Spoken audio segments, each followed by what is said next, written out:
한눈에 보는 마인드맵 성경입니다. 마인드맵 성경은 누구나 쉽게 맥을 잡을 수 있도록 도와드립니다. 오늘은 정의의 선지자 아모스입니다. 정의를 물같이 공의를 마르지 않는 강같이 흐르게 할지어다. 그리하지 않으면 내가 너희를 다메섹 밖으로 사로잡혀 가게 하리라. 그의 이름이 만군의 하나님이라 불리우는 여호와께서 말씀하셨느니라. 이렇게 공평과 정의의 하나님께서 선지자 아모스를 통하여 외치게 하셨습니다. 아모스서는 BC 745년 그 당시 최고 강대국인 아수르가 디글랏빌렛의 3세가 즉위하기까지 자기들의 국내 문제에 치중하므로 주변의 약소 국가들이 한동안 평화를 누리게 되었는데, 그와 더불어 부를 누린 이스라엘이 풍요 때문에 사회의 정의를 깨뜨리고 빈익빈 부의 현상이 두드러지게 나타나 사회적 타락과 형식으로 흐르는 종교적 타락에 대하여 공의의 하나님께서 남한국 선지자인 아모스를 보내어 회개를 촉구한 내용입니다. 아모스는 남유다 사해바다 옆의 작은 성읍 드고아 출신으로서 북이스라엘에 가서 하나님의 말씀을 전했던 선지자입니다. 아모스는 특별히 사회의 기득권층이었던 부자들과 국가 관리들, 제사장들을 향해 그들이 사회를 정의롭게 이끌지 못하고 오히려 가난하고 힘없는 사람들을 억압하고 수탈하는 것에 대해 그 제약을 강하게 지적하였습니다. 아모스를 통하여 전해진 하나님의 말씀은 내가 너희의 성회, 번제, 희생의 하목제, 노래소리, 비파소리까지 미워한다. 내가 진정으로 바라는 것은 공법을 물같이 정의가 강물같이 흐르게 하는 이것이다.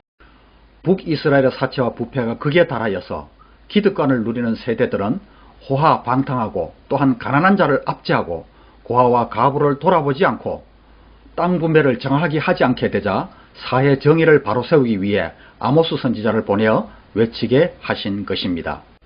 아모스서의 주제는 공평과 정의로 역사를 주관하시는 하나님입니다. 1장에서는 이웃 나라들의 제약을 지적하고 있고 2장에서는 유다와 이스라엘의 죄를 지적하고 있습니다. 3장부터는 이스라엘을 심판할 수밖에 없는 이유를 말씀하시는데, 특히 4장의 바산의 암소로 불리우는 여자들의 사치와 5장과 6장의 지도자들의 교만을 지적하고 있습니다. 7장과 8장은 이스라엘의 심판에 대한 환상을 보여주고 있고 9장에는 그럼에도 불구하고 하나님께서는 희망의 메시지로 이스라엘의 회복을 약속하십니다. 1장 1절에 유다왕 우시아의 시대, 곧 이스라엘 왕 요아스의 아들 여로보암 시대 지진전 2년에 드고아 목자 중 아모스가 이스라엘에 대하여 이상으로 받은 말씀이라, 이렇게 시작합니다. 아모스 선지의 활동 무대는 북왕국인데 이스라엘 왕들을 뒤에 두고 유다왕 우시아 시대라고 밝히고 있습니다. 하나님께서는 시대를 가늠하시는 기준은 성전이 있는 남왕국 유다가 되는 것으로, 지금도 하나님께서 세상을 평가하시는 기준은 하나님의 백성들입니다. 그러므로 우리는 이 시대의 양심이며 하나님의 대리자임을 잊지 말아야 합니다. 아모스가 외치던 시대를 지진전 2년에 이렇게 표현했는데, 연도기산점이 불분명하던 시대에는 많은 사람들이 알고 있는 사건으로 소개하고 있습니다. 비슷한 시기에는 동일하게 표현하였는데 아모스 1장 1절, 이사야 2장 19절, 스가랴 14장 5절 이렇게 성경 세 곳에 기록되어 있습니다. 지금은 예수님 탄생으로 연도기산점이 통일되었습니다마는 하나님은 아모스를 통해 주변국들인 아람의 다메섹, 블레셋의 가사, 두로와 에돔의 죄를 지적하고 있습니다. 이들을 심판하시는 원칙은 이스라엘이나 유다와 같이 언약에 근거한 윤리적 요구가 아니라 지나친 악에 대한 최소한의 선을 요구하는 수준입니다. 다메섹은 이스라엘 포로들에 대한 지나친 잔인함, 가사와 두로는 사로잡힌 자들을 에돔에 넘긴 것, 에돔은 형제를 향하여 분을 품은 것 등입니다. 사람으로서 기본적으로 지켜야 할 윤리와 타인에 대한 인권 존중의 내용입니다. 그중 암몬의 죄는 자신의 지경을 높이려는 욕심에 빠져 길르앗 아이벤 여인의 배를 가를 만큼 천인공노할 만행을 저지르고도 회개하지 않는 것입니다.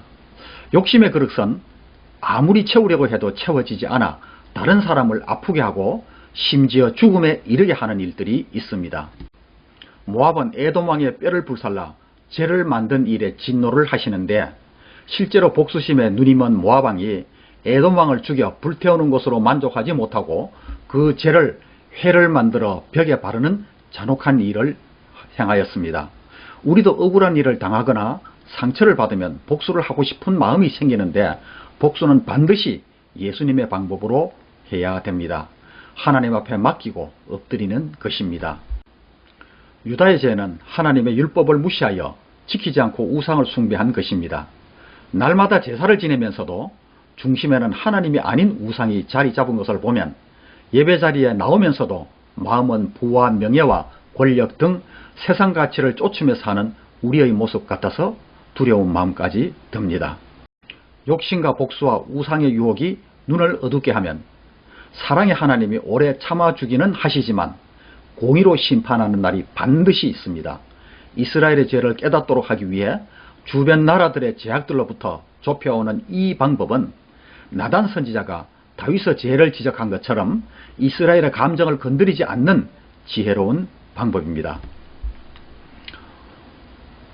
주변 이방 나라들의 제약은 서너 가지만 지적하였지만 이스라엘의 제약은 마치 심판을 향해 달리는 기관차와 같습니다. 아모스가 말씀을 전하던 때는 북왕국 이스라엘의 여로보암 2세가 다스리던 경제, 정치, 군사적으로 매우 강력한 시대인 반면 불의가 창궐하고 하나님의 이름이 무시당하는 시대였습니다. 하나님의 심판을 향해 질주하는 기관차. 그러나 그 속에 있는 사람들은 그것을 전혀 의식하지 못하고 쾌락에 빠져있던 시대로 지금과 비슷하였습니다. 이러한 위기에 하나님은 사람을 세우고 말씀을 주셨습니다. 2장 6절부터는 이스라엘에 대한 선고가 이어집니다. 이스라엘은 이방 나라들의 범죄와 유다의 죄를 모두 범하였습니다. 아모스가 이스라엘의 고질적인 원수 나라들에 대하여 공격을 퍼부었을 때에 열광적인 박수를 보내었을 것입니다. 그러나 이러한 죄가 자기 나라에도 있음을 선포하고 있습니다. 3장에서 이스라엘을 심판하시는 이유는 하나님께서는 이스라엘 민족을 많은 민족들 가운데서 선택하여 그의 특별한 백성으로 삼으셨습니다. 이러한 사실은 그들에게 무한한 영예를 가져다 준 반면 그의 못지않은 큰 책임도 담당해야 했습니다. 그러나 이스라엘은 자신들에게 주어진 책임을 완전히 망각해버리고 하나님을 자신들의 유익을 위한 방편으로만 이용하려고 하였습니다. 하나님은 이스라엘을 애굽에서 건지시고 광야에서 보호하시며 가나안 땅에 들여보내신 것은 거룩한 예배를 받으시기 위한 것입니다. 그런데 저들은 거룩하게 예배 드리는 것을 잊어버리고 베델과 단에 제단을 쌓고 우상을 만들어 하나님이라고 거짓말을 했습니다. 세상과 하나님을 겸하여 섬길 수 없으므로 우리도 내 속에 있는 베델의 제단을 십자가 복음으로 깨뜨리고 오직 주님만 예배하는 성도가 되어야 하겠습니다. 평범한 득어와 양치는 목자 아모스는 여호와께서 사자의 부르짖음같이 내게 말씀하시니 예언을 하지 않을 수 없다고 말하면서 원인 없는 결과가 어디 있겠느냐 하며 이스라엘의 멸망에 대해서 예언을 하였습니다. 그 심판의 이유를 6장 14절까지 지적하고 있습니다. 부자들의 사치가 극에 달하여 물질주의와 향락주의에 빠져있고 은을 받고 의를 팔았으며 힘없는 백성 한 사람의 가치가 신발 한 컬레 값이었고 모든 것을 가늠하는 척도가 오직 돈이 되어 인명경시 풍조를 이루었으며 나시린을 끌어다 술을 마시게 하였고 예언자의 입을 막고 예언을 하지 못하게 하였습니다. 또한 권력자들이 여름 궁전, 겨울 궁전을 지어 사치하고 여자들은 술을 퍼마시고 상하 침대에서 늦잠 자고 기지개 켜고 비파에 맞춰 헛된 유행가를 지절거리고 온갖 귀한 향수를 몸에 뿌리고 우유에 목욕하며 공법을 쓸개같이 정의를 인진같이 쓰게 하였습니다. 에바는 크게 세겔은 작게 저울 눈을 속여 부당 이득을 치부했고 안식일이 다가오는 것을 귀찮아하였습니다. 빈익빈 부익부의 현상으로 힘들어하는 백성들에게 궁궐에서 무자비한 포악과 잔인한 겁탈이 계속 자행되고 있었습니다. 그러한 이스라엘에게 하나님께서는 사면에 적을 두어 그들을 악하게 하시고 궁궐을 약탈당하게 하실 것을 전하셨습니다. 그리하여 그들은 양이 굶주린 사자에게 먹힌 후에 양의 두 다리와 기조각 정도만 남은 것 같이 될 것이라고 하였습니다. 베델의 제단들과 그 제단의 뿔들, 그리고 부자의 호화주택, 여름궁, 겨울궁, 상하궁도 완전히 파괴되어 황무지가 될 것을 예언하셨습니다. 아모스 3장이 악을 행하는 이스라엘 남자들을 책망한 것이라면 이 4장은 그 남자들을 조종하는 여자들에게 심판을 선언하는 내용입니다. 외형적으로는 악행하는 남자들이 심판을 받아야 하지만 그 남자를 움직이는 것은 여자이기 때문입니다. 남자들이 선하게 살려고 해도 여자가 가정을 위해 남부럽지 않은 생활을 위해 돈이나 신앙적 타협을 요구하면 남자는 유혹에 빠지거나 세상에 굴복할 가능성이 많아집니다. 바산의 암소로 표현된 그 당시 여성들의 죄악은 가난한 자를 압제하고 사치한 삶을 위해 남자들에게 수단 방법 가리지 말고 돈을 벌어 오라고 하고 독주를 사오라고 독촉하였습니다. 그렇게 하면서도 제사를 드리는 그들의 제사에 하나님께서는 관심이 없다고 하시면서 하나님의 날을 선언하셨습니다. 그날은 우상 숭배와 세상에 빠져 하나님의 뜻에 순종하지 않는 이들에게는 참혹한 심판의 날, 어두운 날이 될 것입니다. 그날에는 광장과 거리, 포도원에서까지 슬피 울게 될 것이요, 악에서 돌이키지 않는 한 그 심판을 피할 수 없게 됩니다. 하나님은 그 심판의 날이 오기 전에 하나님을 만날 준비를 하라고 하시면서 구체적인 방법으로 악을 미워하고 선을 사랑하며 성문에서 정의를 세우라고 하십니다. 이스라엘 백성들이 절기 때마다 형식적인 제사를 드리고 찬양을 하는 것보다 정의를 물같이 공의를 마르지 않는 강같이 흐르게 하라고 하십니다. 하나님은 사랑으로 시작하시지만 결국 공의로 끝을 내시기 때문에 오래 참고 기다려도 돌아오지 않으면 심판하십니다. 하나님 만나기를 준비하라는 것은 심판날을 대비하라는 말씀입니다. 그날이 오기 전에 돌이켜야 합니다. 미련한 다섯 처녀와 같이 되지 말고 지혜로운 다섯 처녀와 같이 성령의 기름 준비하고 그날을 기다리는 지혜로운 자가 되어야 되겠습니다. 5장에서는 이스라엘의 살 길을 말씀하십니다. 4절입니다. 여호와께서 이스라엘 족속에게 이와 같이 말씀하시기를 너희는 나를 찾으라 그리하면 살리라. 정의를 쓴 쑥으로 바꾸며 공의를 땅에 던진 이스라엘은 물질을 주인으로 삼아 사치와 향락에 빠진 배부른 신앙이었고 아침마다 희생을 드리고 3일마다 11조를 드리면서도 마음은 떠나 있는 껍데기 신앙을 하나님과는 관계없이 네가 하고 싶은 대로 하는 것이 아니냐 이렇게 책망하십니다. 오랜 세월 동안 희생과 소제물을 드린 것은 자기들 욕심과 전통일 뿐 하나님이 원하시는 것은 상식적이면서도 사람 살만한 세상을 이루는 것이 더 중요하다는 것입니다. 그래서 24절에 오직 정의를 물같이 공의를 마르지 않는 강같이 흐르게 할지어다 하셨습니다. 여러가지 방법으로 경고를 해도 회개하지 않는 고집불통 신앙을 내가 너희를 다메섹 밖으로 사로잡혀 가게 하리라. 그의 이름이 만군의 하나님이라 불리우는 여호와께서 말씀하셨느니라. 27절의 말씀입니다. 그들이 하나님께서 원하시는 공의와 의를 제물로 드리지 않는다면 결국 포로로 끌려가게 될 것이라고 말씀하셨습니다.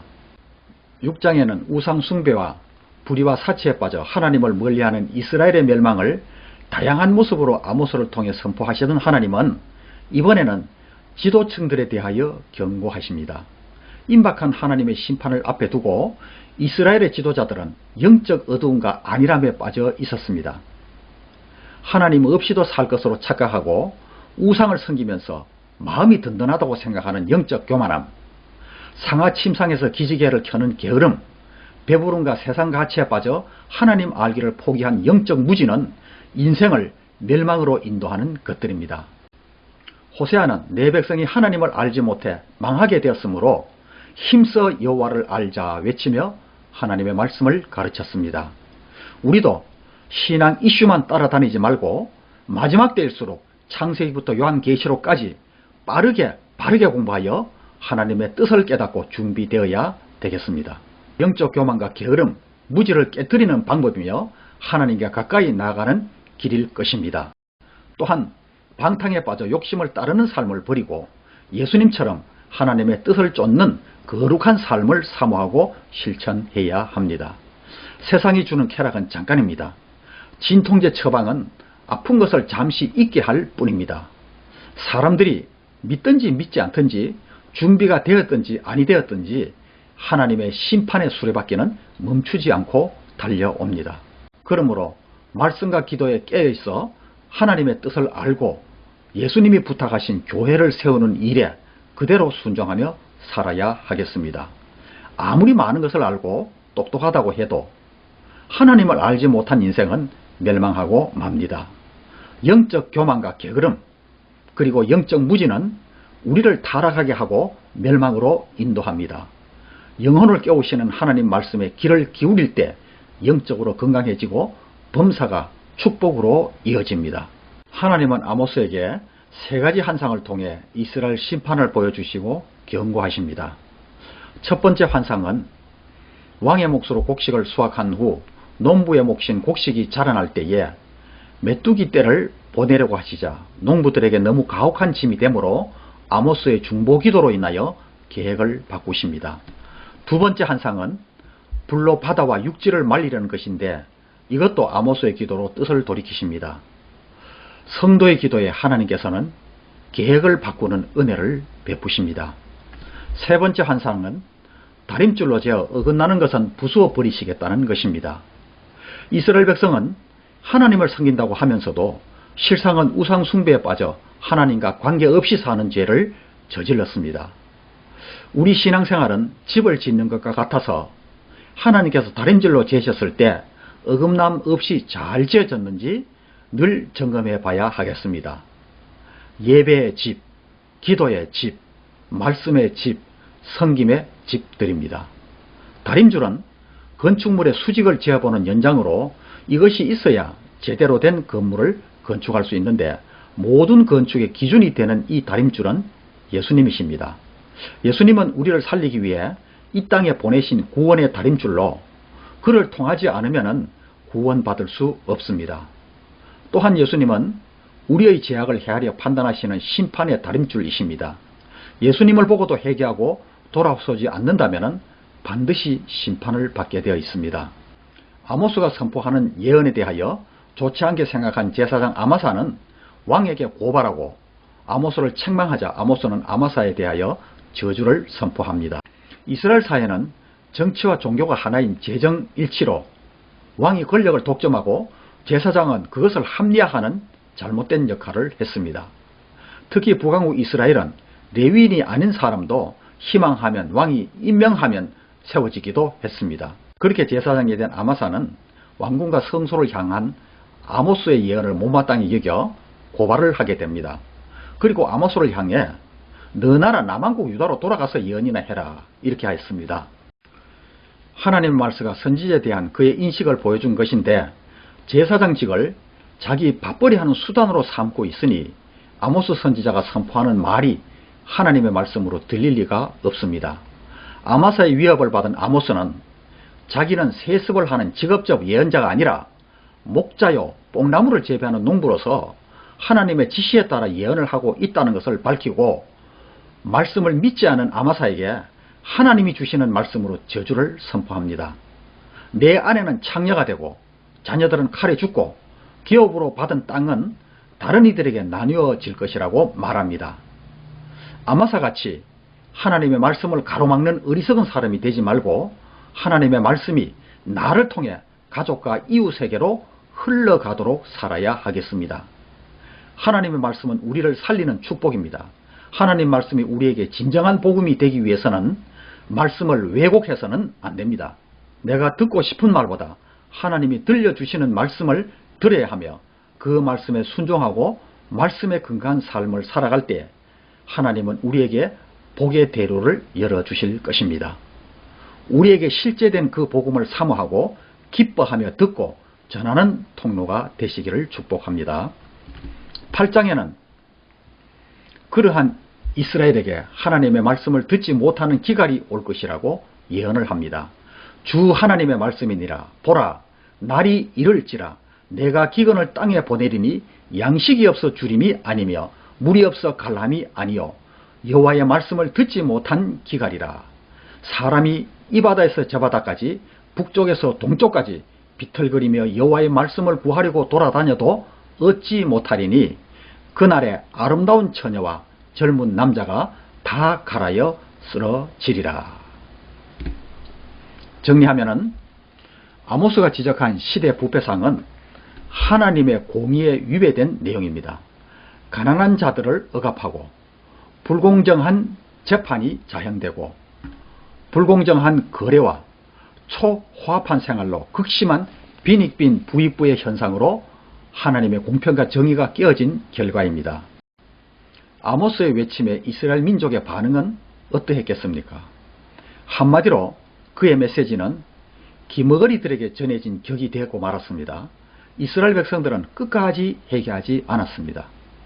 결국 이스라엘은 예언대로 BC 722년에 아수르에 의해 완전히 멸망하게 되었고 아수르에 끌려가 전 지역에 분산되었습니다.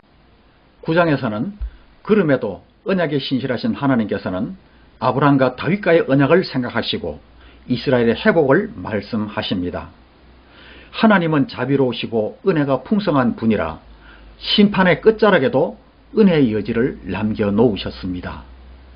하나님께 선택되었다는 사실과 종교적 형식만 믿고 돌아서지 않는 이스라엘에게 준엄한 징계는 불가피한 것이지만 11절부터의 마지막 예언은 회복의 예언이었습니다. 다윗 왕조가 회복될 것이며 에돔 자손들, 이들은 주전 587년 바벨론이 예루살렘을 파괴시키는 일을 도와주었음에도 보복을 당하게 하고 이스라엘의 번영과 평안이 찾아들게 될 때가 올 것이라고 전망하고 있습니다. 11절의 왕국의 회복을 그날에 내가 다윗의 무너진 장막을 일으키고 그것들의 틈을 막으며 그 허물어진 것을 일으켜서 옛적과 같이 세우고 그들이 에돔의 남은 자와 내 이름으로 일컫는 만국을 기업으로 얻게 하리라.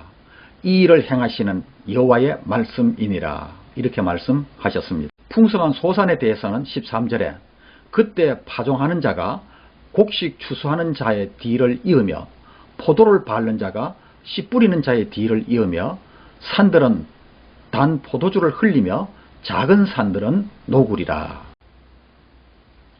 땅의 회복과 영원성에 대해서는 15절에 내가 내 백성 이스라엘이 사로잡힌 것을 돌이키리니 그들이 황폐한 성읍을 건축하여 그들을 그들의 땅에 심으리니 그들이 내가 준 땅에서 다시 뽑히지 아니하리라. 내 하나님 여호와의 말씀이니라. 이스라엘이 그들의 죄로 인해 나라가 멸망당하고 포로로 끌려가서 온갖 고통을 당하지만 하나님은 다윗의 무너진 장막을 다시 회복하십니다. 그것은 예수 그리스도를 통해 이루어지는데 에돔과 모든 이방인들도 예수 그리스도의 이름하에 복종하게 되고 그의 통치는 풍성한 수확과 번영을 가져오게 됩니다. 하나님의 본심은 평안이요 재앙이 아닙니다. 아모스를 통해 심판을 선포하시는 하나님의 마음 한가운데는 여전히 은혜가 가득합니다. 하나님께서 은혜의 여지를 남겨두신 이유는 백성의 회복을 바라셨기 때문입니다. 하나님께서 진실로 회복되길 바라시는 것은 어떤 모습이겠습니까? 우리는 이 아모스서를 통하여 다윗의 장막을 그리워하시며 그 나라를 회복하시겠다는 하나님의 마음을 읽을 수가 있습니다. 하나님께서 그리워하시고 바라시는 것은 진정 다윗처럼 하나님과 친밀한 교제일 것입니다. 화려한 솔로몬의 성전도 아니고 또한 장엄한 찬양이 울려 퍼지는 큰 교회당이어야 하는 것도 물론 아닙니다. 처음으로 임재의 표시였던 광야의 성막도 아닙니다. 하나님은 참으로 인간과 가족처럼 연인처럼 친구처럼 동행하시기를 간절히 원하시는 것입니다. 그러한 하나님 사랑의 대상이 꼭 되시기를 축복합니다. 다음 시간에는 호세아서에서 뵙겠습니다.